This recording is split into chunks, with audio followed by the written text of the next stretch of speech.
Great soundtracks are not new to games, building tension and atmosphere and unlocking emotional depth like few other mechanics can, but Clair Obscur's soundtrack goes far beyond that in ways you could never have known by revealing not just the story, but repeatedly, in some cases, very clearly telling the ending in another language as you played.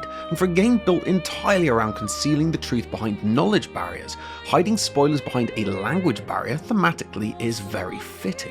Just take the very first song we hear, Alicia, that plays over the title screen. By design, it has very few revealing phrases, which almost makes the referenced names stand out more. Maelle, Alicia, Lune, Verso.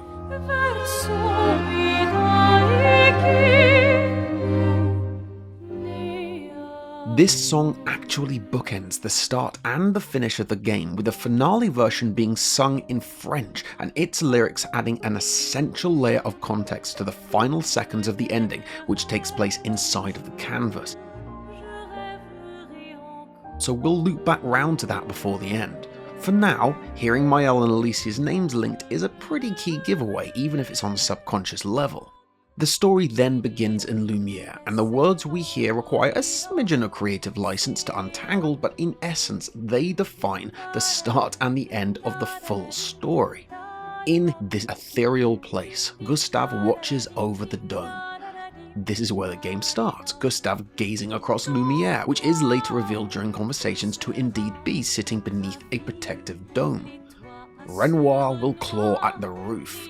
And this is the annual gommage, because in his weakened state beneath the monolith, the Paintress has restricted Renoir to killing off just one generation of Lumiere residents at a time. Troubles with erasure will bend the Eiffel. Now they're talking about the fracture, which was of course Renoir's first attempt to wipe Aline's precious canvas, triggering the story of how the expeditioners began. Now, I don't want to distract from the facts here, but the actual Eiffel Tower was designed by an engineer called Gustave Eiffel, and his inspiration for the lovable engineer Gustave is just another example of a fun fact that's unlikely to have survived the journey beyond France's borders. These names and reveals, as subtle as they might be, have already made an appearance before the games even tried to make you hemorrhage your first tear. Speaking of which, when the gommage arrives, we next hear the song Renoir play, and while the emotional depth of the scene no doubt steals away your attention, there is also no dialogue spoken, and so there's little else to distract from the names that are sprinkled throughout the 34 cryptic words that make up the song. These names are Alina, which is spoken 5 times,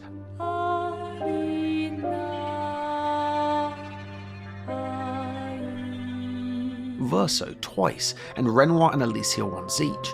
We're not even out at the prologue yet, and all in, Alicia and Renoir have been named twice, 3 times for Verso and 5 times for Alina. Just, in case you're wondering who the important characters to listen out for are in the remainder of the soundtrack. Yeah, also, if you're wondering how French players handled this, by the way, I did discuss it with a few and I'll cover their perspectives before the end, but for context, it isn't just French that's used for the lyrics. There's actually some English, as well as Latin, and seemingly a French dialect called Occitan, which folds Catalan and Spanish and Italian into the mix too, and this gave creator Laurent Testard license to be very creative when it came to constructing the lyrics, indulging in an almost Shakespearean practice of twisting words and phrases into new words to make them rhyme, meaning a lot of players would come to ignore the often odd-sounding lyrics, leaving him to plant key phrases in plain sight. He's been relatively tight-lipped about how he constructed the lyrics, but he did explain in an interview to RPG Fan that when converting the lyrics of the French-sung Maelle to the sister track Alicia, the game's first and final tracks that I mentioned earlier, he converted the words via a cipher of sorts, and this allowed him to construct lyrics that sounded intentionally medieval, as he described it. And this is a particular fact that's been misquoted all over the internet, with fans claiming half the soundtrack is in a made-up medieval language, but that's actually not as insightful as it sounds, because French and English are also medieval languages after all. Speaking of English, when Gustave first finds his feet, the game does what it does best by peeling back a layer of mystery to see if you're listening, which of course you probably weren't, because if you were, you'd hear the song Linen and Cotton, sung clear as day in English, in which Aline, the paintress herself, makes a direct plea.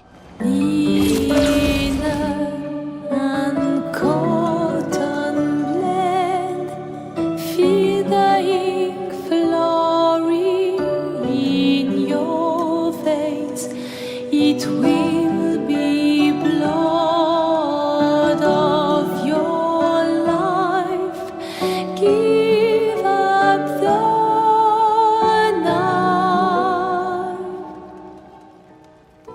let's unpack this. Linen and cotton blend is describing a canvas. Feel the ink flowing in your veins is not exactly subtle, as it alludes to becoming aware that you're painted fabrication. It will be the blood of your life, alluding to how vulnerable you are, your life being tied to something as fragile as ink. Give up the knife. This is literally the Paintress saying, lay down your weapons and don't do this. You've just begun a hunt for the all-powerful Paintress, and the first thing you hear is a female voice in English talking of a canvas and saying, literally, there is ink flowing through your veins, it's your lifeblood, so put down your weapons. But did we hear it? Did we hell? Too busy trying to figure out whether there's any chroma hidden behind these bushes on the edge of the path. By the way, if you are enjoying the video, then please, I would be so grateful for a like or maybe even a sub. I could really do with the support. Thank you so much. Alright, plug over, back to the video.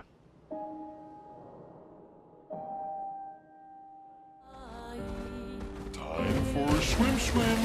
Back to French, and a good few hours later, the world map in Act 2 introduces a song called Déchire la Toile, or Tears the Canvas, which you'll hear a lot as you move around the island. And even with my dodgy French, I picked up lines like Verso will tear the canvas and Maelle's sadness. And while most French gamers that I spoke to said that they ignored what they thought were vague thematic references, one I spoke to did compare this song to being caught off guard by a movie trailer that teases so many details it risks giving away the plot. Interestingly, she cited the song's repetition as the main issue because it gets played so often when you navigate the continent, and it led her to surmise that Maelle was a trapped paintress before the big reveal. And if you clock on to the fact that tearing the canvas just means having a big impact on the canvas, then personally I think she got lucky that's all she picked up, because this song actually spells out both endings to the game if you focus in and decide for yourself. First, I think it could only be the finale to Act 2. Verso will tear the canvas. Maelle's sadness endures. We all die. Alicia will tear the canvas. Renoir feels broken. After this, it's the struggle that defines the canvas. Aline created a condemned world. Renoir helped, but will always lose his son. And then we get the ending in which Alicia is pushed out of the canvas. Verso dreams once more. Maelle waits for eternal sunshine. And then we get the ending in which Maelle remains in the canvas. Verso will tear the canvas. Maelle's sadness will endure. Love will die. Alicia will tear the canvas. Renoir cries. Verso dreams again. Aline is locked away, presumably in the real world, away from the canvas.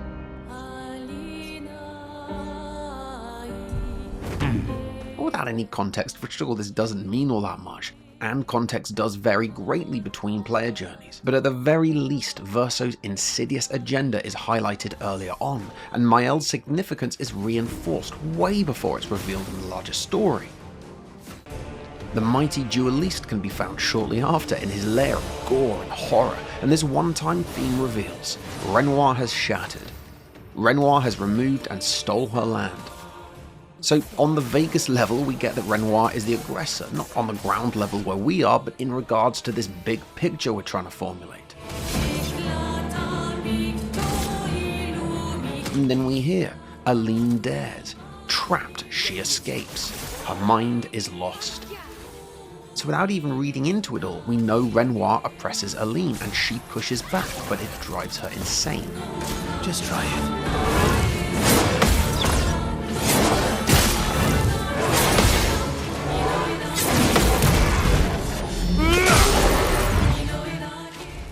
Next up, we have perhaps one of the best moments of the entire game. It's Act 2, and the Paintress is beyond this door. Between you stands Renoir, whose cruel actions included one that bonded you with the expeditioners when he snatched their cherished friend, and your lovable protagonist whose plot armor you'd taken for granted, crafting a resentment that spans both sides of the screen.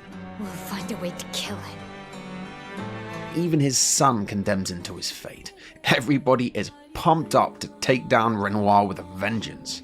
And remember that we don't know yet that Verso has resolved to expel his mother from the canvas to save her sanity, sacrificing everybody around him not out of spite, but a deeply instilled love that he inherited from the true Verso. That son was a stranger. But you're not. And only in hindsight can we see the irony of the situation. You, being Expedition 33, are fighting to protect Lumiere. Painted Renoir, who fights to save his family by defending the Paintress, stands resolute against the Expeditioners, year after year after year, making him the true guardian of all life on the canvas, and by extension, the people of Lumiere. What's my fault? What is this? You should never have come.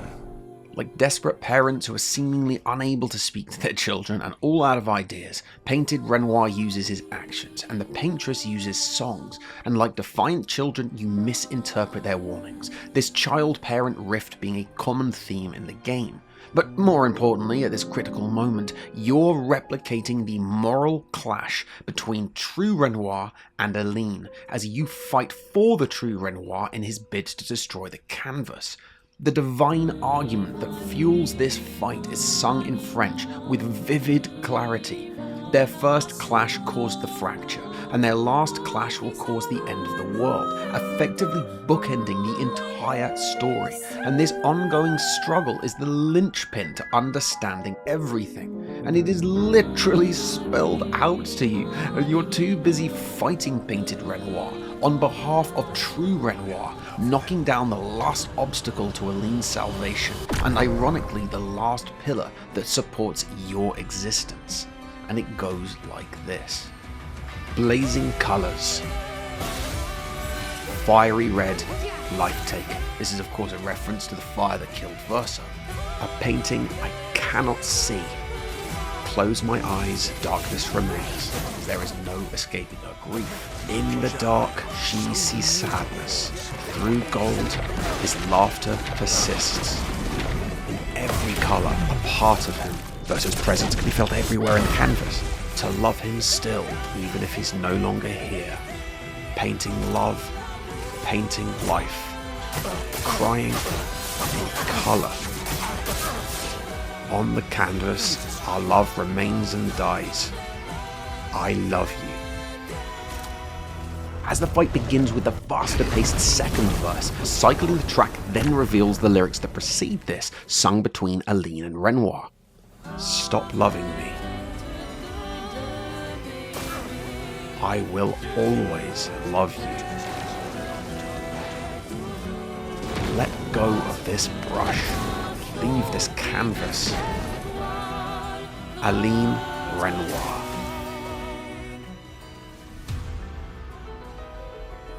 I will always paint. Stop painting. Let go of this brush. Leave this canvas. Aline Renoir.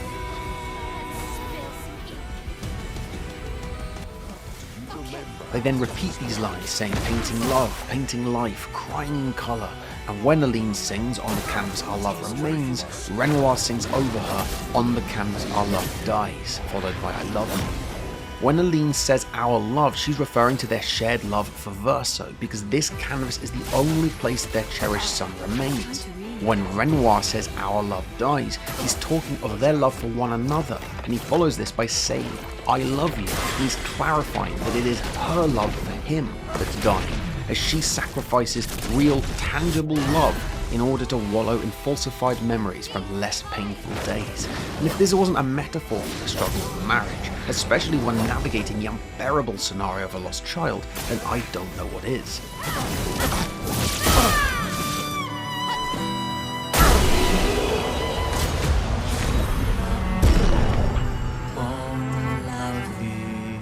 And shortly after this, you face the Paintress, and still unaware of the big reveal, we approach her slowly, and with no dialogue to cover the words, no action to distract, the opening lines of the song called Aline are sung with perfect clarity, and they say, "Get out and run away.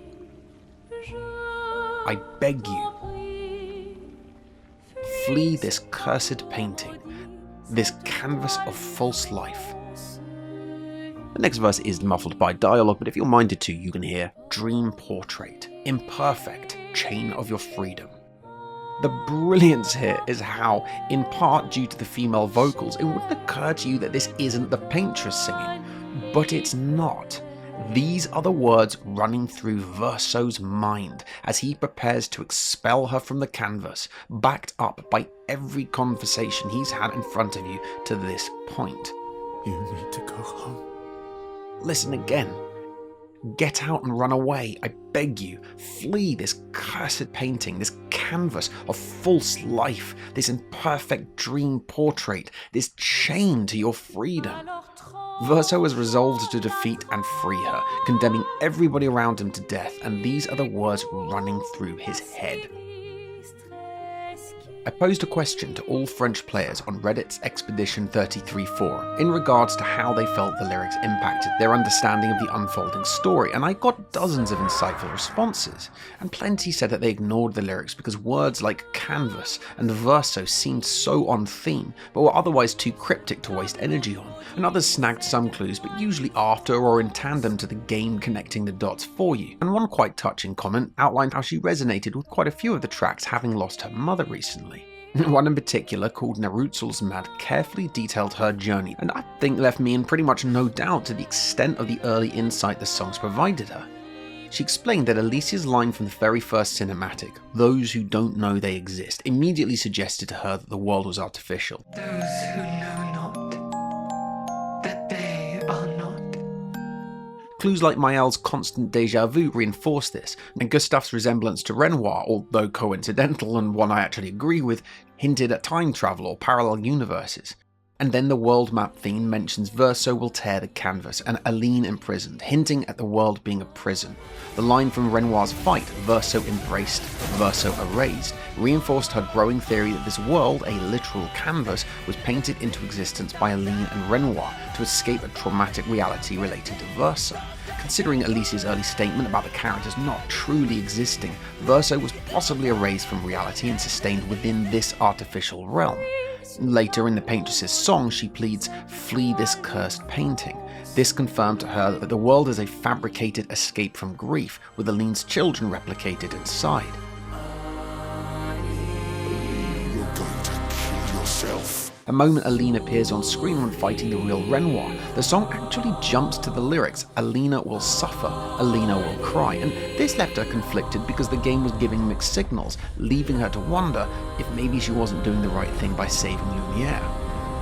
By concentrating on the cutscenes and concentrating on the lyrics, the revelation about the world being in a painting wasn't too hard to come by, what with the antagonist being called the Paintress, and it did come to her some time before the intended reveal, but she felt that unpacking an additional layer of mystery was a welcome addition.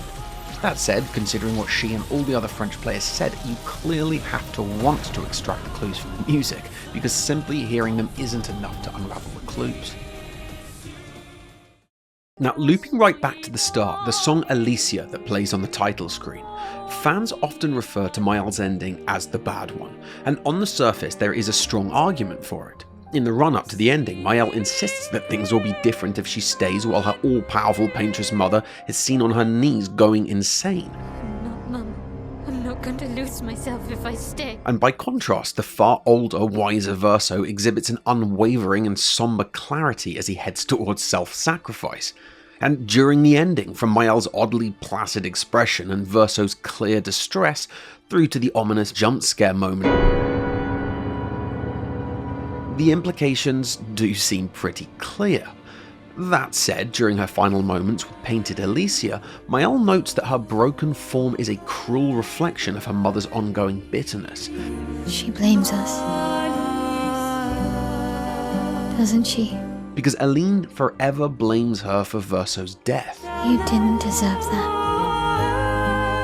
Clear is snide at best and cruel at worst. You're too weak to do anything useful. And so, what's really waiting for Alicia in the real world except for a mute, crippled existence and further risk from the writers? So, Maelle's ending might be worse, but on the surface level at least, Verso's ending hardly offers a cathartic resolution to Alicia's journey either.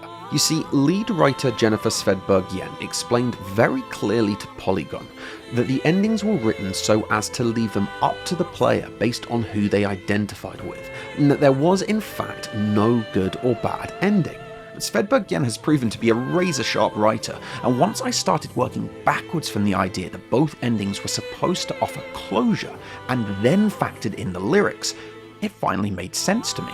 Whether or not you see the canvas as a metaphor becomes crucial in how you interpret the endings. It hinges on who the writers are, what the canvas really represents, and most importantly, the lyrics sung in each epilogue, which reveal far more than you might realise if you don't speak French. And if you're interested to hear that final piece of the puzzle, click here for the next video. If you enjoyed this one, please a like or a sub would mean the world to me. And always, take care of yourself, and hope to see you again soon.